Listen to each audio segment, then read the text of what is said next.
before I bury you in the ground, I'm gonna bury you on these blocks first.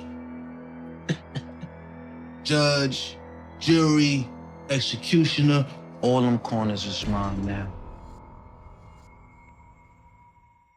Betrayal, vengeance, fractured family ties, and reputation. That's the theme for episode 7 and this breakdown going forward. It's an episode which definitely changes a lot. It's an episode which will shift alliances and change things for the Thomases forever, based on a couple of new events and revelations. The trigger that Rock pulled at the end of 407 was certainly a different trigger. It's gonna force Rock to reflect on her own failures as a mother, maybe also feeling some regret and remorse in terms of the baby she had terminated back in 401. Historically, Rock has been someone who's had a tough exterior, where we've had her mention a number of times, "Ain't nobody gotta worry about my feelings." But for the first time, I do think this is going to put her in a really vulnerable position.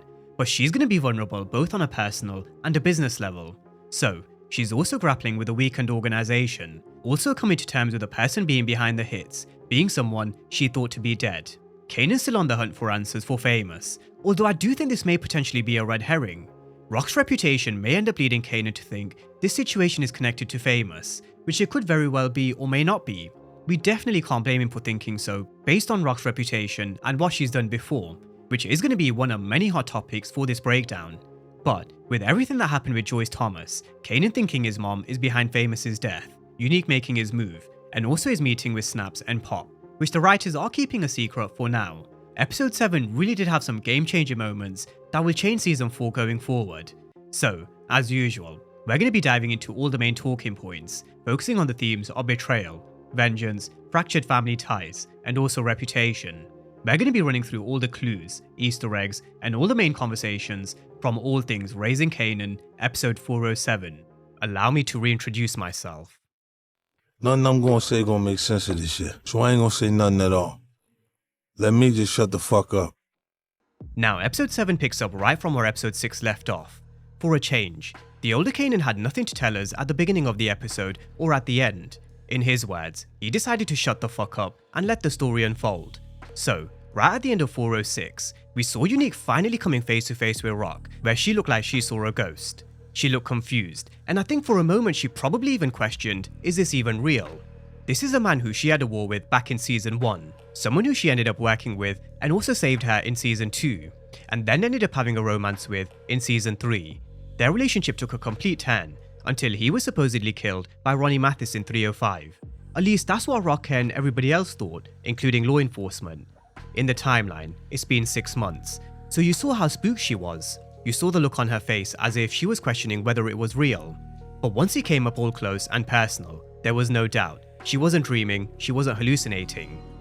Now the way Unique was seeing this situation was that Rock brought him in close, reeled him into her bed, then hatched a plan with Ronnie, Kanan, and the Thomases to take him out, so they could take over his organization that he had set up under Quan.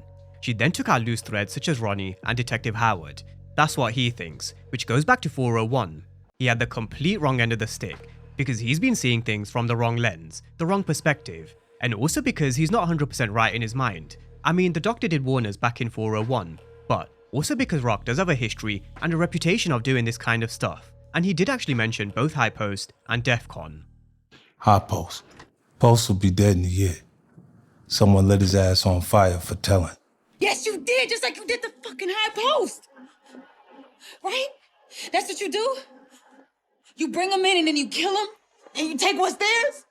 Now, over the last couple of seasons from seasons 1 to 3, we learned that High Post was banned for telling. And as the seasons have progressed, as we've learned who Rock is, seen what she can do, seen what she's capable of for ourselves, it's no surprise that everyone assumes Rock got rid of High Post and DEF CON. So, it's also no surprise Unique now thinks she tried to do the same to him. Although Panessa is someone who did ask the right questions in terms of why on earth would she work with Ronnie Mathis. But we're going to come back around to that conversation in just a moment. Over here, Rock tried to convince him that he's got it all wrong, but there is no convincing this Unique. This is someone who's full of anger, rage. You can tell he's got a very short fuse, as we saw it a few times across 407. Again, the doctor did warn us. Now, while this was happening, Unique's new crew that he assembled thanks to Akbar from Trenton, they were assuming control over the corners of Queens. Unique was hitting Rock from every single direction, going from a position of strength to strength, while she became weaker. She may have the backing of Stefano and the Italians, and she does also use that as a defense and a shield. However, she has no idea the chess game Unique's been playing in the shadows. This is where she got a pager with Unique confirming that would have been thanks to him, the moves that he was making in the streets. This also confirmed to Rock he was the one who is hitting her organization from the shadows. Judge, jury, executioner on that, and anybody else who you give a fuck about.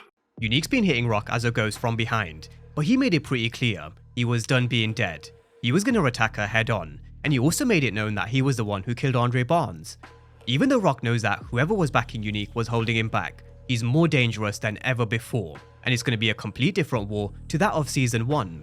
He warned Rock that he's going to bury her in the streets, and then he's going to bury her in the ground.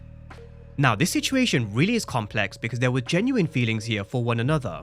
I reference how their relationship took a complete turn, and in this conversation, Rock even mentioned what they had was real.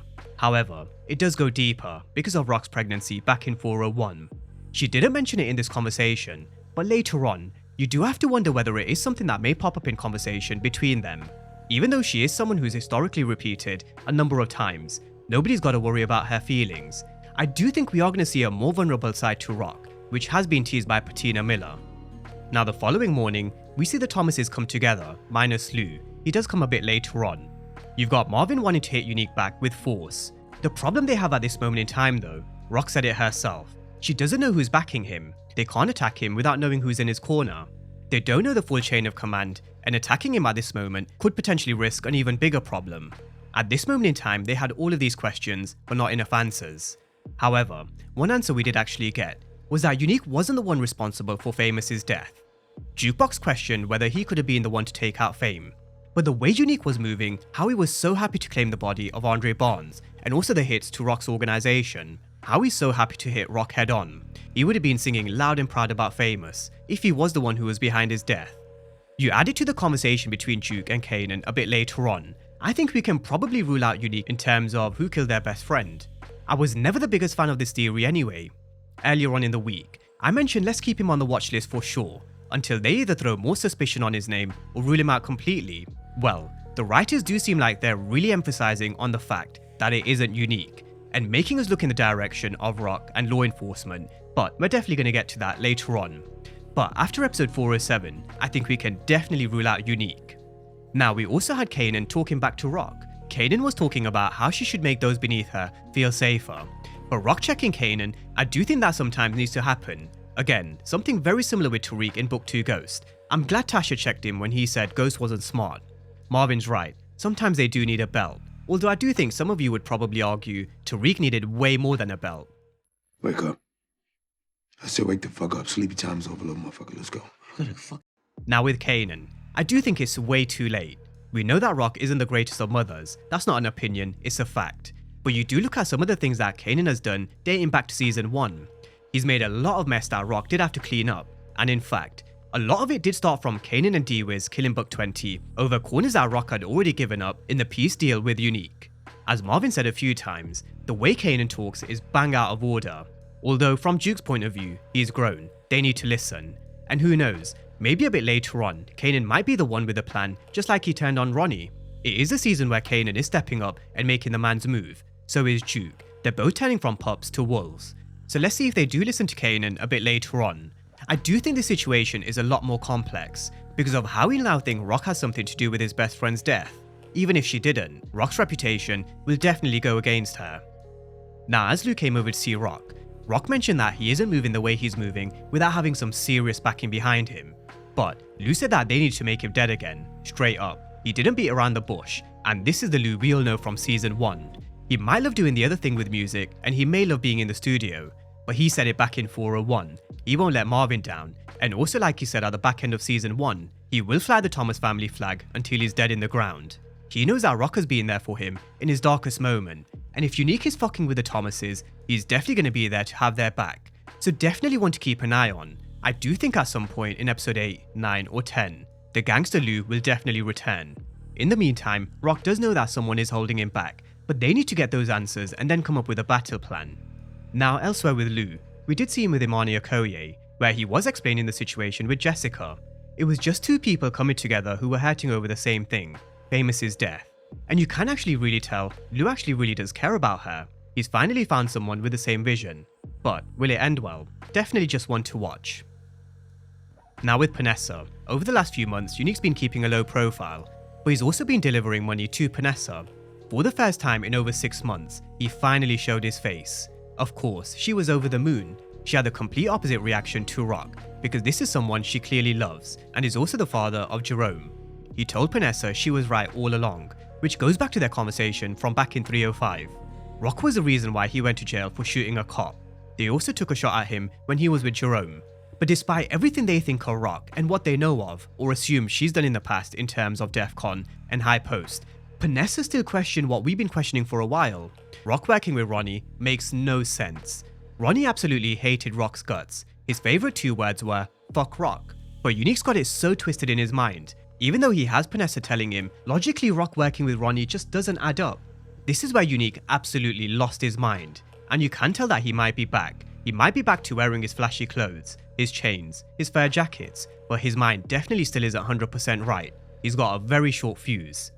Now Southside's about to get real smoky, so he took Panessa out to a new apartment far away from Queens. Even though Unique still isn't 100% right, he does know that Panessa and Jerome are 2 of his biggest weaknesses. He said it back in season 1, distractions make you weak, make you blink. 48 Laws of Power, number 33, discover each man's thumbscrew. Unique was trying to make sure his thumbscrew was taken care of before anybody could get to them, just like we've seen countless of times before in the Power universe. However, how long can Panessa realistically hide up in a new apartment? The way he's controlling Panessa right down to not being able to take her mother to a doctor's appointments, it genuinely isn't sustainable. So, I do wonder if this relationship is just a ticking time bomb. Will it reach that stage where Panessa says, enough is enough?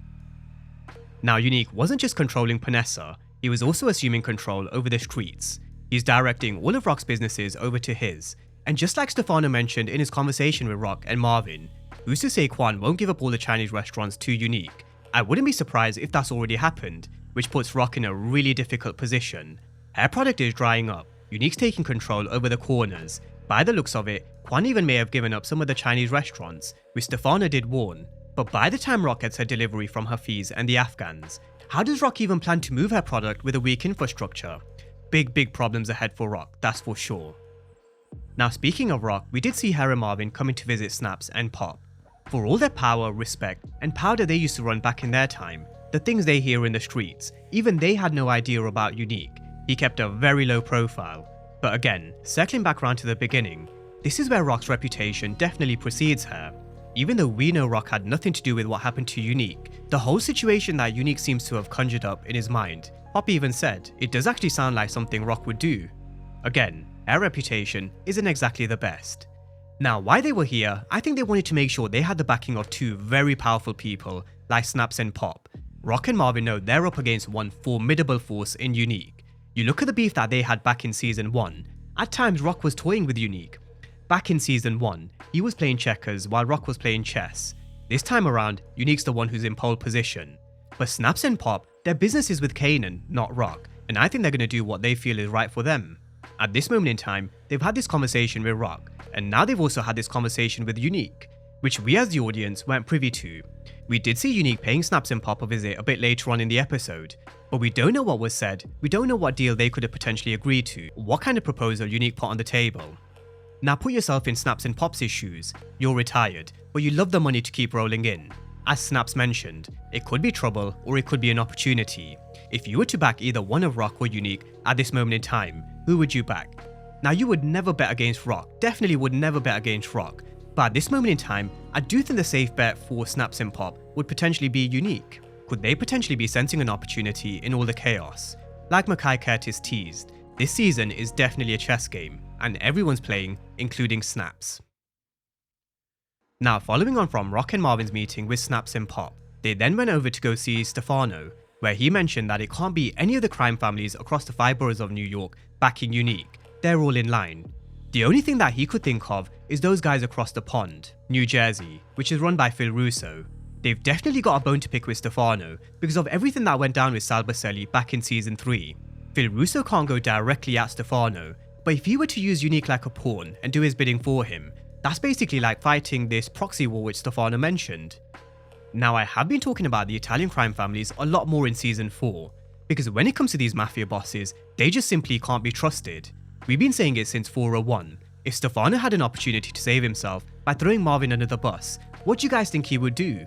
The same also goes for these proxy wars, the guys who are at the top making the little guys fight their battles for them. History has proven it's the same thing. Previous wars that were fought, battles over territory, proxy wars fought for those in suits and ties, or in Marvin, Rock's and Unique's case, the mafia bosses. Stefano said famous last words, which was in response to Rock, but I don't think he realizes who he's going up against, despite being a member of the Italian crime families. Now that's something that Marvin is finally beginning to realize. These Italian crime bosses are just using them and Unique to get to Stefano. But how do they know Stefano won't backstab them by making a deal with the Italians out in New Jersey? The problem is, they don't. They're real slimy, backstabbers. We've seen what Stefano did by calling the hit on Salvacelli back in season 3, and we all heard what Rock mentioned back in 302. They're always trying to find ways to kind of stab each other in the back. He's someone who would not bat an eyelid in terms of selling these guys down the river if it meant saving his own skin. So, the only other option is to make a move on Stefano. It is a big move, but either it's them or Stefano. Now the problem with this is, it's also falling straight into Unique and Phil Russo's trap, because that's exactly what they want. They want Stefano off the chessboard. So, it really is looking real bleak for Raquel and the Thomases either way. Now, with Unique assuming control over Queens and stamping his authority, Rock came to see her fees. She wanted to see where they were with the pipeline because the longer she waits, the stronger Unique gets. The problem is, she's having to wait at least another month, a month she can't afford.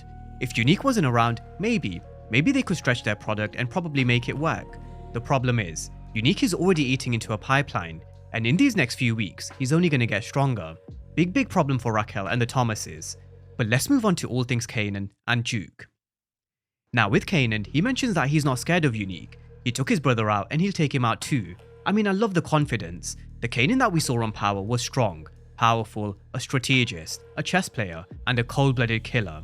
We've also seen what he's done on Raising Kanan in glimpses, even though I still feel like he's got a long way to go. In terms of what actually happens with Unique, I do wonder whether Duke and Kanan do play a part in the future. Quite intrigued to see whether Rock actually kind of listens to Kanan. Now he also mentioned he's been putting money to the side to start his own hustle. However, we all know dating back to season 1, Duke made a point of how she doesn't mess with what Marvin's into, more so after the drugs took away Nicole. All she's thinking about is getting revenge for Famous. We've already spoken about Unique before, they're ruling him out the running in terms of killing Famous, and so is Kanan. But can they rule out law enforcement? They originally got the lead from Freddy's crew back in 406, and Duke said the crooked cops wouldn't have done it on their own. That hit would have been called from the streets. The question is, who called that hit? Someone definitely would have paid to get rid of Fame. Whether it is or isn't Rock, we're going to talk about it in just a moment. First, Kanan went to go to his storage unit where we know he's been keeping his cash. He figures out that his stash has been hit, and I think we all know who it was. OC already knew about him skimming off the top. He told Unique back in 405, and then he followed Kanan and saw where he was keeping his stash back in 406. Now in my breakdown for 406, I did mention a couple of scenarios. Either he goes to Unique with the money or he disappears and pulls a Peaches move from Snowfall, because we do know he is an addict.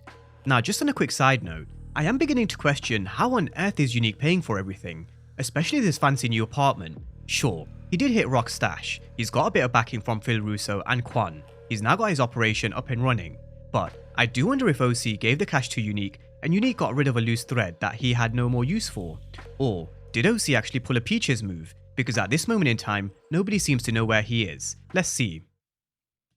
Now with Duke, Marvin realized that he'd been messing around with his gun again, but instead of giving her a lecture, he actually gave Jukebox a gun, because with everything going on around them in terms of Unique, them being hit, he thought it's probably best that she does have protection, something which she was close to using a bit later on, when she walked past these guys who were catcalling. No doubt, at some point, she definitely will be using it. But Jukebox was also back at the bar, where we saw her get really close to Jackie. Not sure whether it is the start of a romance, it just seems like Duke wanted to have a bit of fun, but again, just like the Imani Okoye situation, definitely want to keep an eye on. Now as the night was coming to a close, we already know from the conversation that took place back in 406, B Rilla and his old friend were going to hit Mr. Gelfand's stash. It's a storyline that's been brewing ever since 403. However, there was someone still at home, so he stayed back while the other three went to carry out the mission. Lo and behold, the robbery went wrong. Surprise, surprise. They ended up killing the people inside the property, along with one of them getting injured, because whoever was in there, they had a gun, and at this moment in time, B-Riller knew he fucked up. Although he was actually thinking they just went and killed the owner of the record label that he works for. You could tell that he was looking mad stressed, and also surprised at the same time, because it wasn't Mr. Gelfand on the other end of the gun. It was actually a couple that were renting his property. And you do have to ask the question, when will Lou connect the dots? At some point he definitely will, because B-Riller is the type of character who will definitely think he's got away with this one, and he'll go and do it again. Someone who definitely doesn't learn his lessons until the real consequences hits. He's definitely a ticking time bomb. Now, someone else who's a ticking time bomb is Stefano. He summoned Marvin a day later and told him that one of his men got fished out the East River, and they had no idea who did it. But this was definitely Rock and Marvin's doing. They mentioned earlier on they needed to make a move on Stefano, and the look that Marvin gave while Stefano was telling him about the hit, it was a look of, oh shit. So definitely think that Marvin and Rock have started to make their move. However, so has Stefano. Like he mentioned earlier, famous last words. He mentioned that the common problem seems to be Rock. If she didn't mess things up with Quan, they wouldn't have been in this predicament. So maybe the best thing to do is to move her aside and for Marvin to come in. Now, this is the thing with the Italians we mentioned before. They will sell you down the river in a heartbeat if it means saving their own skin. Stefano's got a real problem because he's looking quite weak to the Italian crime families because of the problem that Rock seems to be having. The streets talk, families talk, and you can be damn sure there will be some rumblings and meetings within the Italian crime families about Stefano's position. But there is no way in hell Marvin ever sells out his sister. In fact, he made it pretty clear to Stefano, although we definitely haven't heard the last of this one. Something is definitely going to have to give. Now, coming back to Kanan and this whole situation with OC and also Famous, he was still on the hunt. Nobody actually knew where OC was, but circling back around to the earlier conversation with Kanan and Duke, they came to the conclusion that someone in the streets would have paid law enforcement to take out Fame. So, as he was driving, he coincidentally spotted Rock handing a big envelope to the same two police officers that were giving her trouble back in season 3, and it does look awfully suspicious. However, the fact that this is here, I'm genuinely questioning whether it is a red herring. I think it could potentially be the story of the boy who cried wolf. Like I mentioned before in the conversation with Snaps and Pop, Rock's reputation definitely precedes her. Recently, she hasn't been doing a lot of what she's been accused of. For example, taking out Unique, but the problem is, because of her reputation, and what she's done before in terms of High Post and DEF CON, Unique doesn't believe her. Even Pop mentioned, it does sound like some shit you'd actually do. The same also goes for this situation with Kanan. Look at what she's done before in terms of getting rid of D-Wiz. Rock's reputation and what she's done before does make her look guilty and have some sort of involvement in some shape or form. That's why over the past 2-3 weeks, we've had Rock high up on our list in terms of characters that could potentially be involved. However, just this past week, we also spoke about red herrings and how the writers might be throwing us in the wrong direction. And after watching this, I honestly can't help but think, maybe this is also another scenario where Rock's reputation goes against her.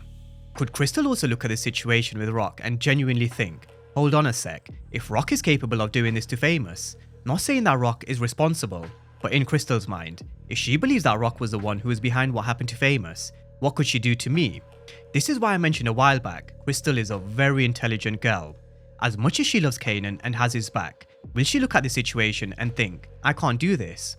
It definitely sets up for a blockbuster finish to season 4, because now in Kanan's mind, he believes that Rock set up Fame. So, this week when we dissect the question around who killed Sean Famous Figueroa, we've definitely got more to add to the investigation board. We're going to take Unique off as a suspect and we're going to put Rock high up on there. But again, is it a red herring? Now with that being said, let's move on to Joyce Thomas's last moments and Rock pulling the trigger just in a different manner. Now Joyce has been deteriorating for a while. We saw Marvin and Lou coming to visit their moms, who's been in a lot of pain for a long time. We also watched the ass of both Marvin and Lou back in 405 and 406, which of course, they couldn't. From Lou's perspective, he's now seeing the situation quite different from Marvin and Rock. He's not blaming Joyce anymore, maybe because of everything that he's been through in terms of rehab. How he came close to suicide, it made him understand the choice that his father made. Death gotta be easy because life is hard. And in that moment when E-Train did go, life was definitely hard. They also shared memories, good memories. And I've definitely been in this exact same position when someone passes or when someone's been given time. You sit in the living room or the waiting room in the hospital and you're sharing a lot of memories. It wasn't always bad when it came to the Thomases when they were younger. But When Lou went back to the studio, this is also where Rock actually confronted Marvin about working with Stefano and the Italians, and also lying to Rock. We always knew Rock would eventually find out. Now, considering secrets were being spilled for Marvin, I'm wondering why he never told Rock about the latest meeting with Stefano. I don't think Marvin would ever sell his sister out. Like he said back in season 1, you never give up on family. But I do think he should have told Rock about how Stefano stepped to him about moving Rock to the side. I think it was probably the perfect time to continue being honest with Rock in terms of what Stefano was thinking or planning. But let's see what comes out of this whole situation between Stefano, Marvin and Rock. Like I mentioned before, something is definitely going to have to give, and in my opinion, I do think Stefano's on his way out. Now, Marvin did also tell Rock she should probably go in and see Joyce, and how the nurse was outside having a smoke, which I do think was hinting at the fact if you do want to put Moms out of her misery, now's probably the time. This is also where it's probably the perfect time to bring back in Rock's vulnerability. Clearly she hates Joyce most out of everyone. She's never been able to forgive Joyce for not being there for them when E-Train committed suicide. But I did mention this a while ago, I wouldn't be surprised if she took it the hardest. Sometimes that happens. There's unresolved pain and regret of not just Joyce's death, but the absence of a mother she never truly had. A softer and more vulnerable side of Rock begins to emerge, one shaped by a deeply personal and traumatic experience. There's Joyce's death, alongside her abortion. Losing Joyce Thomas now at this moment in time, where she is personally probably sends her down a path of isolation and regret. Normally when we see a death in power, it serves as a catalyst for growth, plot twists and change in narratives. For Rock, especially because she did what Marvin and Lou couldn't in terms of giving Joyce what she wanted, it's going to be a huge turning point for Rock, where I do think we may potentially see more vulnerability come to the forefront. We also got the classic power image of her looking in the mirror, and it ties into the theme of confronting who she truly is, her reputation, forcing Rock to reckon with her past, her choices as a daughter, mother, and also as a drug queenpin. With that being said, that's where I'm going to leave it with this one. I'll catch up with you guys in the comment section. So, as always, thank you guys for watching, and I'll see you next time.